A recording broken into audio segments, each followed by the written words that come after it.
और इसी क्षेत्र में क्या बोलते लाल दरवाज़े में हमारे अकबर साहब हुकूमत से क्या बोलते नुमाइंदगी कर आए लाल दरवाज़ा मंदिर के लिए।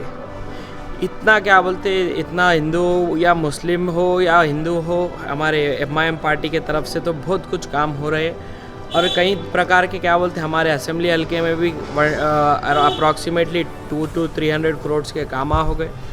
और अभी कंटिन्यूसली दिन हो या रात एमपी साहब तो फील्ड पे है। हम भी क्या बोलते इस बार चुनाव में हम हमारे पार्टी के साथ रहेंगे और वोट परसेंट बढ़ाने की कोशिश करेंगे। आपकी और मैं तो इतना बोल रहा हूँ, ये जो स्टेडियम बना और जो हमारे जो कार्य कर रहे हैं ये एमआईएम के, मैं तो भाग्यशाली हूँ। ऐसे नेता बहुत कम जगह पे कम लोग रहते, ऐसे नेता मैं तो ये बोल रहा हूँ। सोचने से नहीं मिलता तमन्नाओं का शहर, चलने की जिद भी जरूरी है मंजिल पाने के लिए। एआईएमआईएम के राष्ट्रीय अध्यक्ष व सांसद असदुद्दीन अवैसी एआईएमआईएम के विधानसभा क्षेत्रों में चलने की जिद लिए ही चलते रहे और जनता का मन टटोलते रहे। हर तरफ एआईएमआईएम को लेकर उत्साह नजर आया। असदुद्दीन अवैसी अकबरुद्दीन अवैसी गरीबों का दर्द रखते हैं, गरीबों को सुविधा दिलाते हैं, गरीबों की सहायता करते हैं। आज लोग असदुद्दीन अवैसी अकबरुद्दीन अवैसी को गरीबों का मसीहा कह रहे हैं, क्योंकि एआईएमआईएम पार्टी जनता के बीच रहकर जनता का विश्वास जीतती है। कभी एआईएमआईएम पार्टी विश्वासघात नहीं करती है। चुनाव की तारीख आते ही सियासत तेज हो गई है तेलंगाना में। एआईएमआईएम के विधानसभा क्षेत्रों में असदुद्दीन अवैसी अकबरुद्दीन अवैसी तैनात है। इनकी तैनाती ही विधानसभा क्षेत्रों में प्रत्याशियों को जीत दिलाती है। एआईएमआईएम पार्टी हमेशा से ही जनता के बीच रहकर कार्य करवाती है।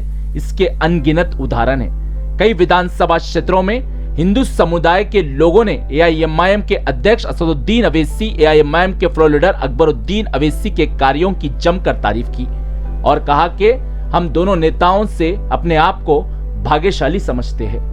एआईएमआईएम पार्टी सबका साथ और सबका विकास करवा रही है। हमारे त्योहार आते हैं तो लाइट्स लगते हैं, सड़कों के कार्य होते हैं। एआईएमआईएम के विधानसभा क्षेत्रों में जनता एआईएमआईएम के कार्यों से गदगद हो गई है।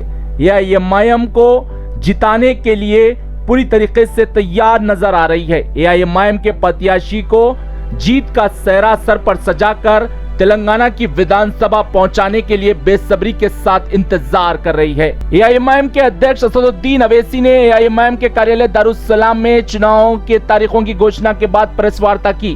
असदुद्दीन अवैसी ने भी कहा कि जल्द ही प्रत्याशियों के नाम की घोषणा कर दी जाएंगी। इन्होंने कहा कि बीजेपी और आरएसएस से सावधान रहना होगा।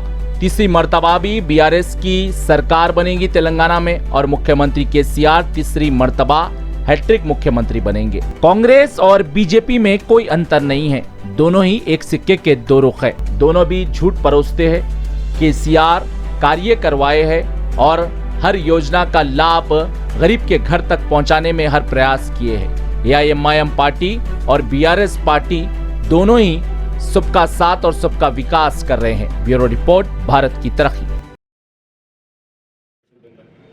तो तेलंगाना की डेट्स का 30 नवंबर को है और राजस्थान में 23 नवंबर को है।